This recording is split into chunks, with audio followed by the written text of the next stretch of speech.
మీరు చెయ్యాలంటే ఇయ్యాలంటే మనసులో ఉంటే మీకు 5 నిమిషాల పని కాదు. రైతు బంధు ఎందుకు ఇస్తలేవు? అప్పుల పాలు చేసిపోయారు అంటున్నావు. అప్పుల పాలు కాకపోతే నీకు లంక బిడ్డలు ఇచ్చిపోతారు. అవన్నీ పంచుకుంటారుగా మంత్రులంతా లైన్గా కూర్చొని. అభివృద్ధి చేసినప్పుడు అప్పు కాదా? సెక్రటరియట్ కట్టినప్పుడు అప్పు కాదా? కాళేశ్వరం కడితే అప్పు కాదా? కేంద్రానికి వెళ్ళి వాళ్ళని తెచ్చిచ్చిర్రా కాళేశ్వరానికి? యాదగిరిగుట్ట కడితే డెవలప్మెంట్ కాదా? మన మన మన కమాండ్ కంట్రోల్ ఆఫీస్ కడితే ఇది కాదా? ప్రగతి భవన్ కడితే అప్పు కదా? వీళ్ళకట్ట అప్పు ఉండొద్దట, లంక బిందెలు పెట్టి పోవాలంట, వీళ్ళు వచ్చి కూర్చుంటారట, దబా చేస్తారట.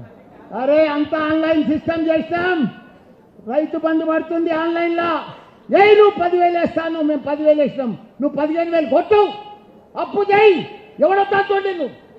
మేము 2,000 పిక్చర్ ఇచ్చినాం, మీరు 200 ఇస్తే నువ్వు 4,000 ఇస్తాను, ఆన్లైన్లో. ఇంకా ఆ గ్యారంటీలు ఎందుకు, ఆ అప్లికేషన్లు ఎందుకు, ఆ ఫామ్లు ఎందుకు, ఇదంతా ఎందుకు? ఆన్లైన్లో ఆల్రెడీ డాటా ఉన్నది. ఎంతమంది పిక్చర్ పోతుందో అంతమందికి వేసేయి 4,000. చూడండి ఆపుతున్నా నేను.